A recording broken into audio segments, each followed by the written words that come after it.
नमस्कार दोस्तों, अध्याय 6 की एक्सरसाइज 6.5 को हम देख रहे हैं।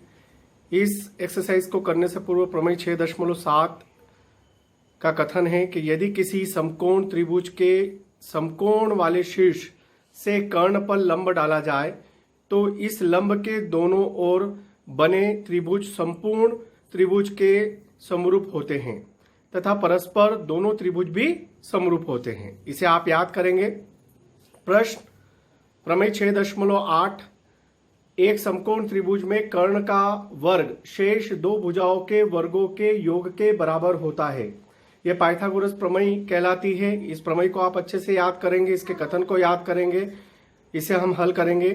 प्रमेय 6.9 यदि किसी त्रिभुज की एक भुजा का वर्ग अन्य दो भुजाओं के वर्गों के योग के बराबर होता है तो पहली भुजा के सम्मुख अर्थात सामने वाला कोण समकोण होता है। पहली भुजा अर्थात सबसे बड़ी भुजा के सामने वाला कोण समकोण होता है।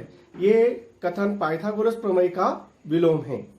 आइए दोस्तों, इन प्रमेय के आधार पर एक्सरसाइज 6.5 के संभावित परीक्षा उपयोगी प्रश्नों को हम देखते हैं। आइए हम प्रमेय 6.8 पाइथागोरस प्रमेय को देखते हैं, जिसका कथन है कि एक समकोण त्रिभुज में कर्ण का वर्ग शेष दो भुजाओं के वर्गों के योग के बराबर होता है। इस कथन में हमें दिया है समकोण त्रिभुज, हमने एक ड्रॉ किया है ABC, जिसका कोण B बराबर समकोण। ये चित्र से स्पष्ट है। एक त्रिभुज बनाया हमने A, B और C, जिसमें कोण B कैसा है, 90 डिग्री है अर्थात समकोण है। सिद्ध करना है कि कर्ण का वर्ग AC का वर्ग बराबर AB का वर्ग अन्य दो भुजाओं के वर्गों के योग के बराबर अर्थात AB का वर्ग धन BC का वर्ग। इस प्रमेय को सिद्ध करने के लिए हमने रचना की है, कंस्ट्रक्शन किया है। BD लंब डाला है AD पर। ये देखिए आप चित्र से स्पष्ट है कि BD किस पर लंब है, AC पर, जो AC को कहां पर प्रतिच्छेदित कर रही है, बिंदु D पर। उत्पत्ति करेंगे हम, तो उत्पत्ति में हम प्रमेय 6.6 जिस तरह से हमने आगे याद करी है उसी प्रकार से ये प्रमेय हमने याद करनी है कि यदि किसी समकोण त्रिभुज के समकोण वाले शीर्ष, ये देखिए किसी त्रिभुज के समकोण वाले शीर्ष से कर्ण पर लंब डाला जाए तो इस लंब के दोनों ओर बने त्रिभुज मूल त्रिभुज के समरूप होते हैं तथा दोनों त्रिभुज परस्पर समरूप होते हैं। इस कथन का प्रयोग हम करेंगे पाइथागोरस प्रमेय को सिद्ध करने के लिए। आइए हम आगे का विवरण जानते हैं।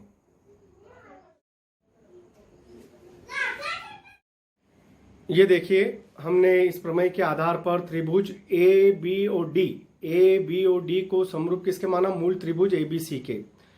तो समरूपता का जो प्रतिबंध है कि भुजाएं अनुपातिक होती है, तो इस छोटे वाले त्रिभुज के लिए ये समकोण है, लंब डाला तो ये कर्ण होगा और ये आपका लंब होगा। तो लंब AD, ये लिया हमने AD, तो बड़े वाले त्रिभुज का लंब क्या है, AB, ये AB। इसी प्रकार पुनः छोटे वाले त्रिभुज का कर्ण क्या है, AD, ये AB, तो ये AB लिया। और बड़े वाले त्रिभुज में चलेंगे हम ABC में, तो उसका कर्ण क्या है, A और C, ये AC। क्रॉस मल्टीप्लिकेशन किया तो AB का AB में गुणा किया तो AB स्क्वायर बराबर AD गुणित AC, समीकरण नंबर 1 नाम दिया। अब पुनः हम छोटे वाले इस नीचे वाले त्रिभुज में चलेंगे, त्रिभुज जो हमको दिख रहा है BD और C तथा मूल त्रिभुज AB और C। जब हम इस छोटे वाले त्रिभुज की बात करते हैं तो ये पुनः आपका 90 डिग्री बनेगा। इसके सामने वाली भुजा आपकी क्या हो गई, कर्ण, ये हो गई आधार और ये हो गई आपका, चूंकि आपका लंब है तो DC, ये देखिए हमने DC लिया है अर्थात आधार। तो बड़े वाले त्रिभुज का आधार आपके पास क्या है, BC, ये BC बराबर छोटे वाले त्रिभुज में पुनः चलेंगे तो छोटे वाले त्रिभुज का कर्ण ये क्या है, हुआ कर्ण BC, ये 90 के सामने, तो ये BC। और बड़े वाले त्रिभुज का कर्ण आप सभी जानते हैं कि AC। पुनः क्रॉस मल्टीप्लिकेशन किया तो BC स्क्वायर बराबर AC गुणित DC, समीकरण नंबर 2 नाम दिया हमने। समीकरण 1 व 2 को हमने ऐड किया है, जोड़ा है, तो प्राप्त हुआ है AB स्क्वायर धन BC स्क्वायर बराबर AD गुणित AC धन AC गुणित DC। यहाँ आप ध्यान से देखेंगे तो AC ये और AC ये दोनों कॉमन निकाले, यहाँ से AD बचा और प्लस DC। चित्र में देखेंगे तो AD धन DC पूरी क्या बन रही है आपकी AC। तो AC गुणित AC स्क्वायर। इस प्रकार AB स्क्वायर धन BC से बराबर AC हमने प्राप्त किया है, जो कि पाइथागोरस का कथन है कि एक समकोण त्रिभुज में कर्ण का वर्ग अन्य दो भुजा या शेष दो भुजाओं के वर्गों के योग के बराबर होता है। यह अंत में पुनः आप कथन यहां पर लिखेंगे।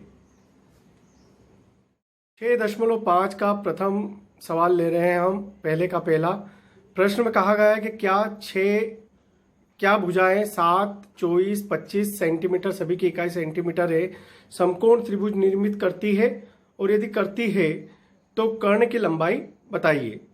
आइए, ये जो आपकी स्क्रीन पर है 2 प्रश्न लिए हमने दोनों प्रश्नों को हम हल करते हैं। कि प्राप्त प्रश्न में सबसे बड़ी भुजा आपके पास कितनी है 25, तो हमने किया है इसके हल में 25 का वर्ग बराबर 625, और 2 अन्य भुजाएं जो छोटी है 25 से वो है 7 और 24। तो 7 का वर्ग धन 24 का वर्ग बराबर 7 का वर्ग हुआ 49 धन और 24 का वर्ग हुआ 576। इन दोनों को जब हम जोड़ेंगे ऐड करेंगे तो 625 प्राप्त हुआ, और 625 किसका वर्ग होता है 25 का। इस प्रकार 2 भुजाओं का वर्ग किसके बराबर आ गया बड़ी भुजा के बराबर। अतः दी गई भुजाओं किसको निर्मित करती है समकोण त्रिभुज को निर्मित करती है, जिसमें कर्ण की लंबाई कितनी प्राप्त हुई आपको 25 सेंटीमीटर।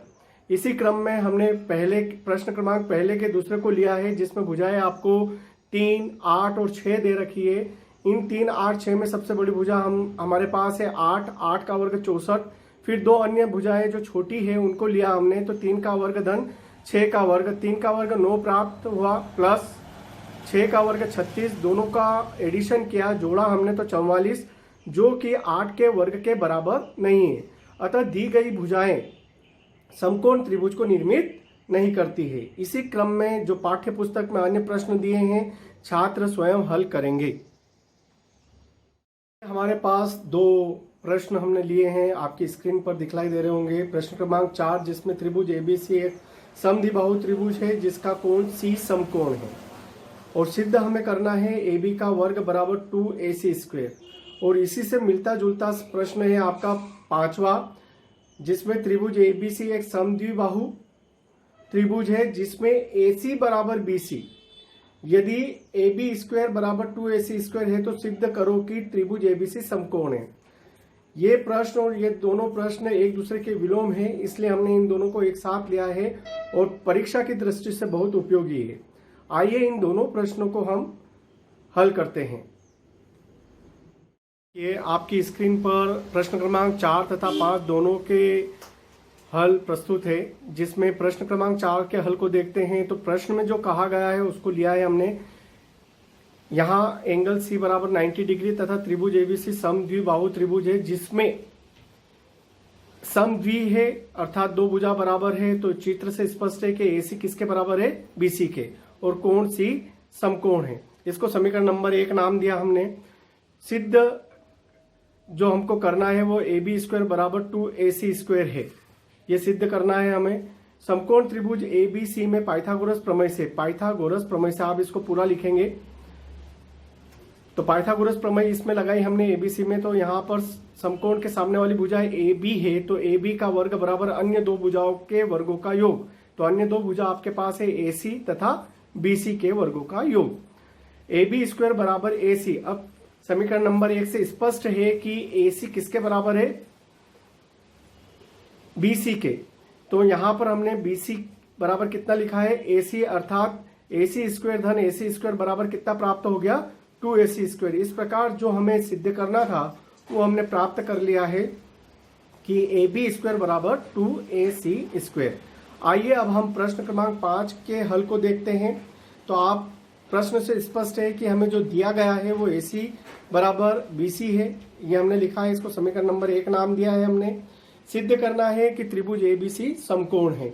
तो पुनः जो आपको दिया गया है प्रश्न में दिया गया है हमें कि AB स्क्वायर बराबर 2AC स्क्वायर। तो AB स्क्वायर बराबर 2AC स्क्वायर अब 2ac² हम कितनी बार लिख सकते हैं? 2 बार। तो हमने 2 बार लिखा है। तो अगली स्टेप आपको प्राप्त हुई ab² बराबर ac² धन bc²। ये bc कहां से आया? समीकरण नंबर 1 से स्पष्ट है कि ac किसके बराबर है? bc के।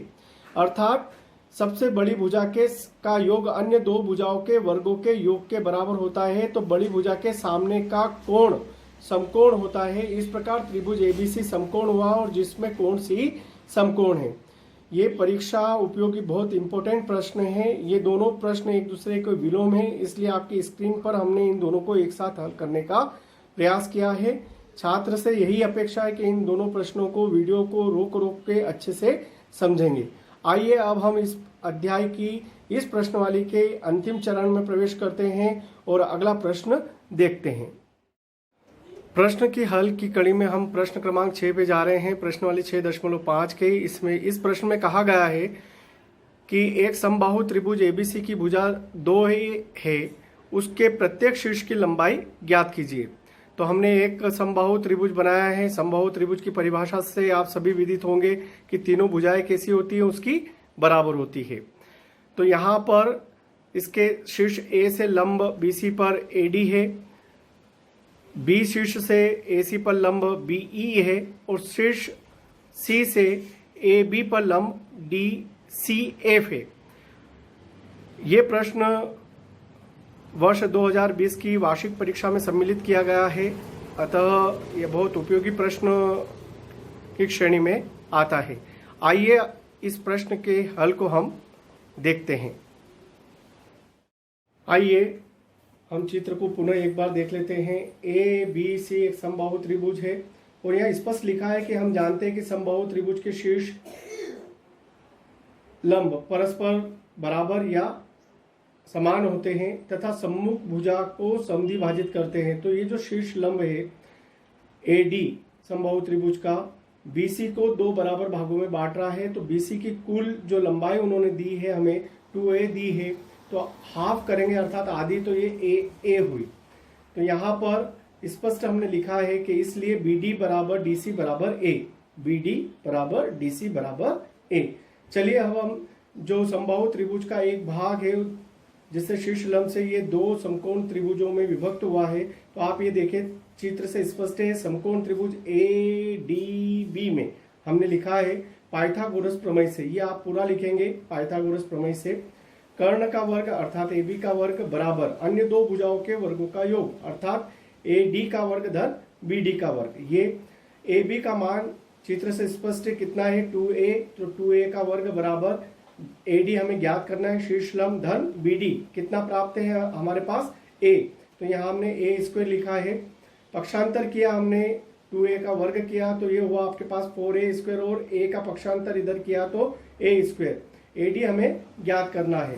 AD वर्ग हटेगा तो वर्गमूल लगा, 4a² में से 1a² गया तो 3a² और a² वर्गमूल के अंदर है तो बाहर आके a हुआ और रूट के अंदर केवल कितनी राशि बच जाएगी? √3। इस प्रकार हमने समबाहु त्रिभुज से संबंधित ये जो प्रश्न हमें दिया गया था और शीर्ष लंब पूछे थे, तो प्रत्येक शीर्ष लंब चूंकि समान है इसलिए प्रत्येक शीर्ष लंब की लंबाई कितनी हो जाएगी? a√3।